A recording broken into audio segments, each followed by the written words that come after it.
Okay. This is Veterans Chronicles. I'm Greg Columbus, honored to be joined today by retired United States Air Force General Chick Cleveland. And sir, you were just talking about how General Blessé, I guess Captain Blessé at the time, went from a defensive to an offensive idea. And this is a man who literally wrote the book on fighter aviation. On fighter aviation. Air-to-air fighters, that's right. And so explain what exactly he taught you and how you then employed those tactics in your dogfights. Well, when I got there, our squadron, I don't know about the other squadrons, only the 334 squadron, was leader and wingman was way out here. Defensive, so we could see, they could each, but if the leader broke hard, this wingman was out on a limb. So Boots said, come on, get in here in the close wing position, not too close, but close enough that you can turn with me. And from the time that he changed our attitude from defense to offense, the 334 squadron went to the top of the heap in kills, etc. And my first real air-to-air combat as a leader happened in July 1952. I and my wingman, the weather was a Sunday. The weather was socked in all the way to the Yalu, and all flying had been canceled. But I convinced the assistant ops officer, Boots wasn't there, I convinced the assistant ops officer that my wingman and I needed to go up on a weather reconnaissance, and report back, where the clouds were. And we were the only two 86s in the air all day. And we got up to the Yalu River, and by God, it was clear. The clouds broke about 20 miles south of the river, and with just clouds around. Big thunderstorm over Antong, which is their major base, across the border in China, across the Yalu River. And we reached the Yalu River and turned southwest to parallel it, and our friendly radar said, there's a bogey, in fact he called it a bandit train, has left Antong and it's headed your way, and I think he's about your altitude. And I looked out in the windscreen, and sure enough, there's a little speck, and it headed this way. It's getting bigger and bigger, and we passed each other, not more than 50 feet apart. And my heart started to pound. I was so excited. I love this. I have the picture embedded in my mind of that MiG-15 as it went by, with a huge tail with a red star on it, and we went like this, and I broke hard. And if he didn't want to fight, he could have gone straight, and I'd have never caught him. But he broke hard into me, and I said, "Gee, this isn't practice anymore." I'd practiced a lot of air-to-air, but never for real. But I said, "This is for real," and one of us not going to go home tonight. And but I was very confident. I was good at. I was a good pilot. I knew what I was doing. Been trained well. And the first turn, as we came back around at each other, I had gained about 15 degrees on him. And I could see the top of the airplane and the canopy, and he tried to shoot at me head on. Well, I knew it was no problem. If I'd seen the bottom of his airplane, I'd have been scared. But seeing the top of the airplane, I knew he was going to miss me, and he did. And we went round and round, 5 or 6 turns, I can't count them, getting slower and lower every time, pulling high G's. And finally, after about 5 or 6 turns, I slipped into his 6 o'clock position. And he almost filled the windscreen. I said, God, Cleveland, you got your first MiG. And but I'd heard so many stories, I read so many stories of World War II, when fighter pilots had forgotten to turn their gun switch on, and they fired and nothing happened. Well, I looked down, found the gun switch. Yep, it's on. I looked up, and that MiG was not there. He's gone. I looked all over I said, he's got to be underneath me. So sure enough, I rolled over, and he was right underneath me. And what he'd done was bunt, which is push forward on the stick, and pull the throttle back. His tactic, of course, was to get behind me. And we started rolling around each other. And I had the throttle idle, the speed brakes out, the flaps down. And slowly I got behind him again. But we were going so slow, maybe 150 or 60 knots, I don't know. But we both cleaned our airplane up, in other words, pulled all the speed brakes in and throttle up, and he tried to climb away, which is what the MiG could do. The MiG-15 could out-accelerate and out-climb the F-86. So he started to climb away, but I had him and I fired and I got strikes all over him. And I said, God, I've got him. And he rolled over very slowly on his left, and nose went down, and he diving straight down. And MiGs didn't do that. 86 was supersonic in a dive. The MiG-15 went uncontrollable at about 0.93 Mach number. And so I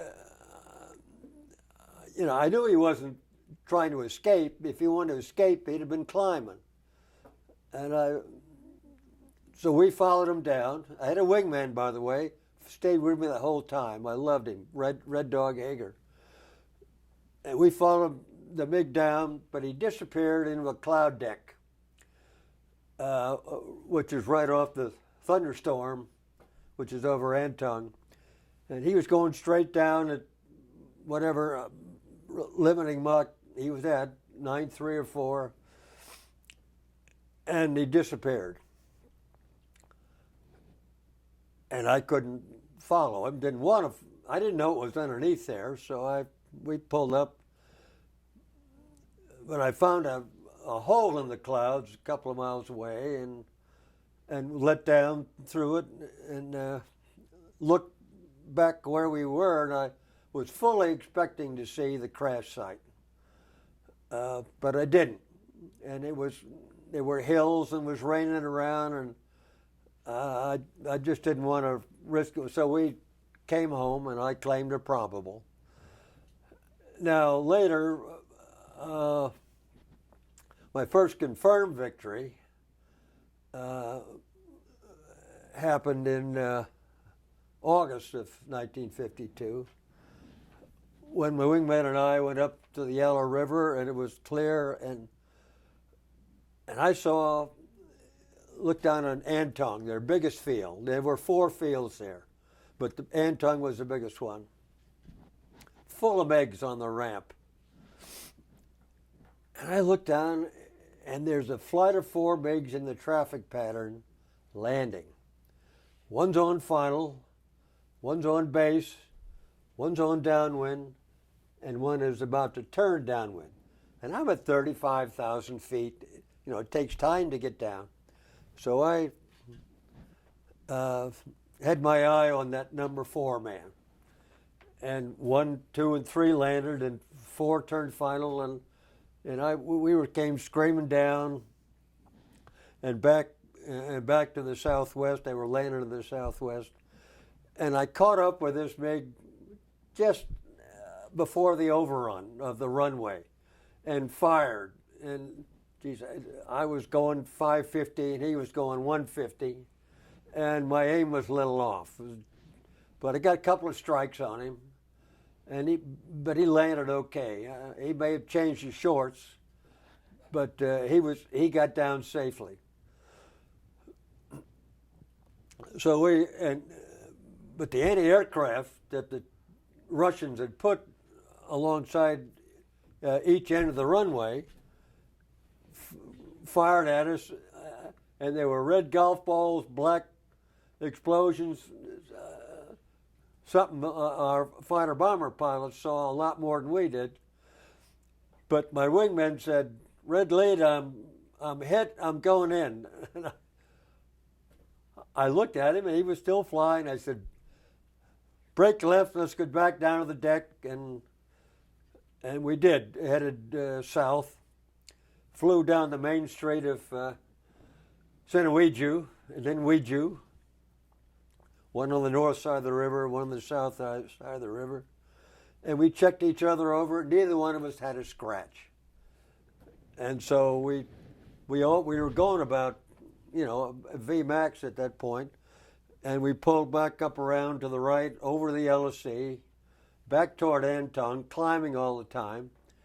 And there were 8 MiG-15 specks in the sky who didn't like us playing in their backyard, and they were coming after us. Well, a couple of the MiGs didn't relish the fight apparently, but a couple of them did. And I got behind one of them at about, it was pretty low altitude, somewhere around between 7,000 and 10,000 feet, but climbing. And he decided he would climb away. I already had a head of steam up. He didn't make it. So I fired, got some strikes. He turned hard left. I turned the A1C radar gun sight, worked perfectly. Got some more strikes. He turned to the right. I followed him, got some more strikes. And then he pulled up straight ahead, and the canopy came off, and the airplane exploded, and the pilot bailed out right in front of me. I can still see. He must have pulled the chute in the seat, because I can still see those orange and white panels of his chute just about trying to open as he went over my head. And I tried to look to see who it was, but you can't do that. And I was lucky enough, and then I got another damage on the way home. So that was a pretty exciting mission. Got 1 destroyed and 2 damaged. And then later I got 3 more destroyed, which brought me to 4, and another probable. And I will tell you about that very quickly. My wingman and I were flying at 35,000 top cover for the other squadrons who were flying low cover on the F-84s who were doing the air-to-ground work. And I'm at 35,000 feet, and 2 MiGs pull right out of 2 o'clock. I saw him. I said, "Oh boy, we're going to have another engagement." And I'm saying, "I'm going to wait till he passed."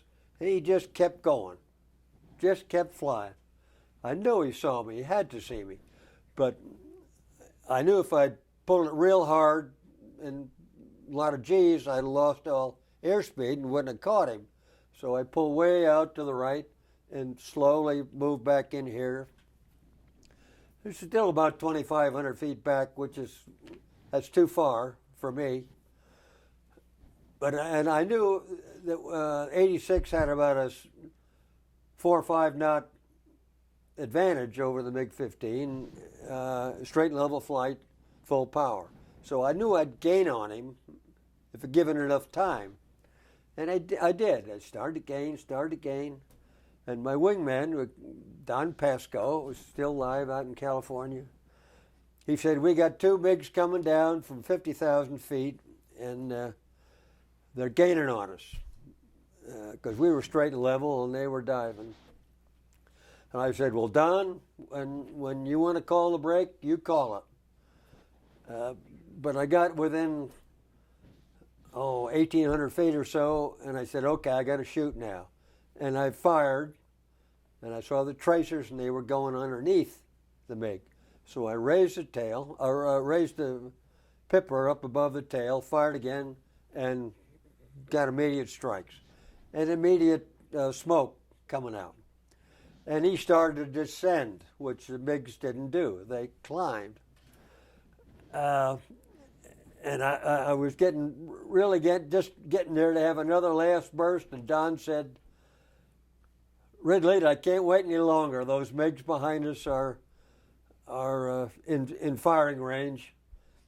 And I didn't want to become a casualty like Major George Davis did. He was the squadron commander of my squadron just before I got there. He had pressed it too far, was told there were MiGs on him, and he said, "I'm going to get this one." Well, the MiG behind him got him. And I didn't want that to happen, so we turned and went south, came home. Long story short, I told that story to a friend of mine who was also an ace with the 51st Wing, Dolphin D. Overton. And he said, "You dumb guy, why didn't you claim that as a victory?" And I said, "Well, I didn't see him bail out. I didn't see him crash. So I just claimed a probable, and that was it." And he said, this was 48 years later. Dolph said, I'm going to prove that you got that MiG." And I laughed and said, "Sure, yeah." Forgot all about her. But Dolph Overton didn't forget. He spent several years, literally, writing and trying to get it confirmed, and couldn't until they found the Russian records at National Archives 2 in Silver Spring. And we went up there, and we got the reel of all their combat missions, every one of the Russians that flew, and we single out September 21st, 52. Again, a long story short, I had it translated into English, and then Dolph compared what the Russians admitted, and they admitted a loss at the exact time, exact place, same circumstances that I had claimed a probable. And they admitted a loss. So I took that.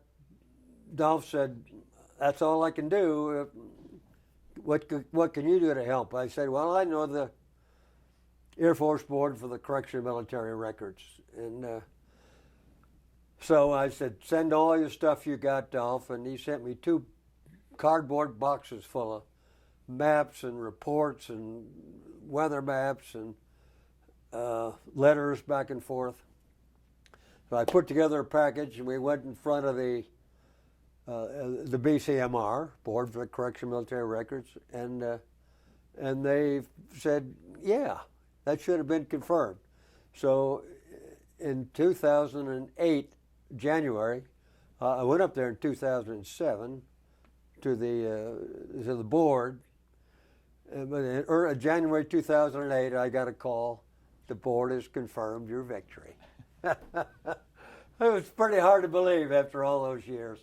But you know, that time in the 4th Fighter Wing, I cut my teeth as an Air Force officer.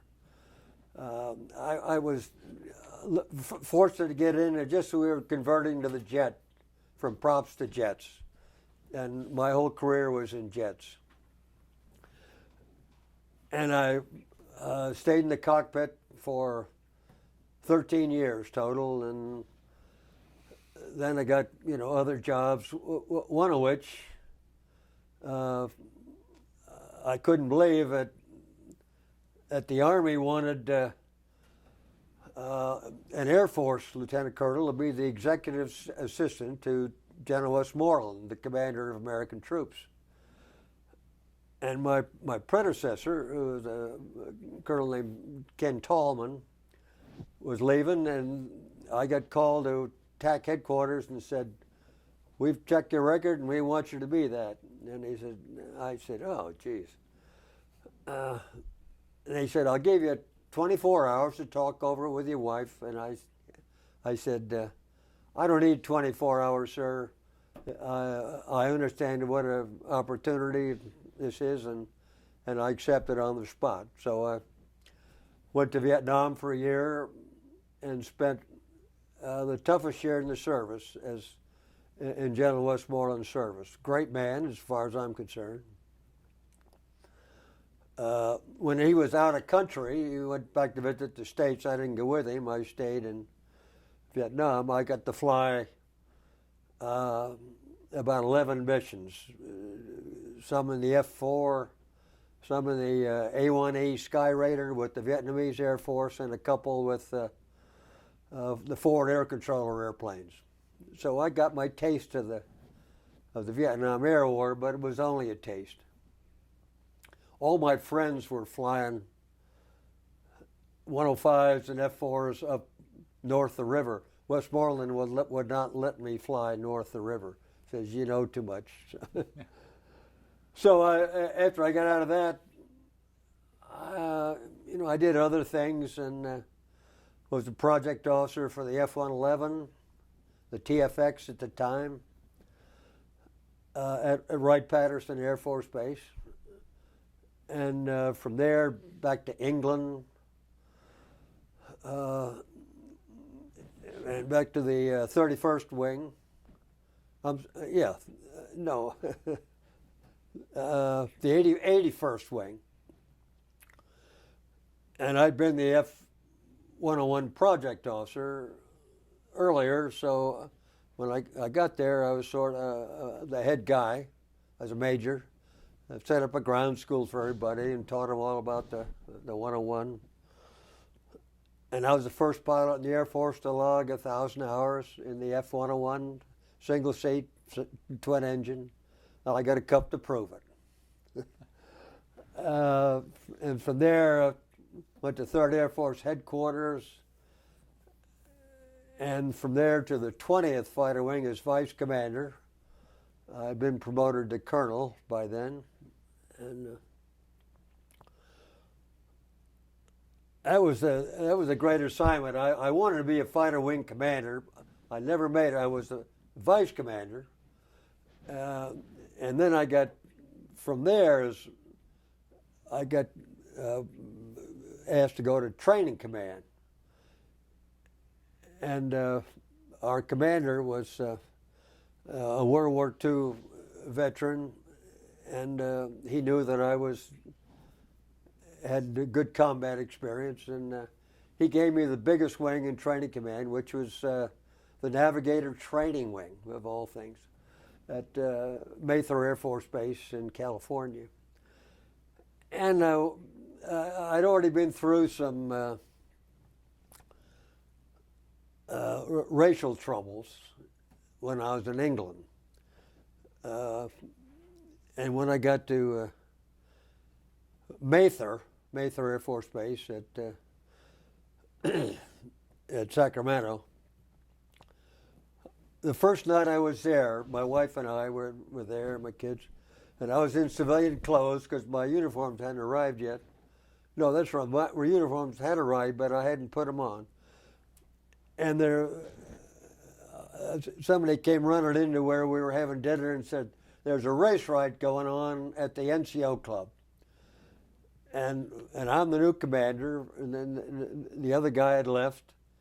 And so I ran over to the BOQ, put on my uniform. They said, "Geez, don't do that. You're liable to get hurt." I said, I need to be down there. And what had happened was some of the African American troops, we call them blacks at the time, and some Mexican American troops were throwing cue balls at each other and hitting each other over the head with the cue sticks, and that spread. And it was really kind of a tinderbox time. But the appearance, my appearance, I think, in full uniform with a bull cap and ribbons and all that, kind of calmed things down. And we did an investigation, and of course there were a couple of people who were the troublemakers. We arrested them and put them in jail. But from then on, race relations at the base took a great climb upward, because they knew that they would be listened to. I started a new black council, which they didn't have in those days. And, you know, from there, let's see. Yeah, I got promoted out of Mather and was sent to training command as the chief of staff, and later to the Pentagon and then by then I was a 2-star, and I was the director of personnel programs, which I thought was a wonderful job. If 12, 14 hours a day, 6 days a week is a wonderful job, that's what it was. Sir, unfortunately, we're out of time. Thank you very much for being with us. I'm out of time, too. General Charles Chick Cleveland, a veteran of the Korean War and Vietnam, retired U.S. Air Force General, ace pilot from the Korean War. I'm Greg Corumbus. This is Veterans Chronicles.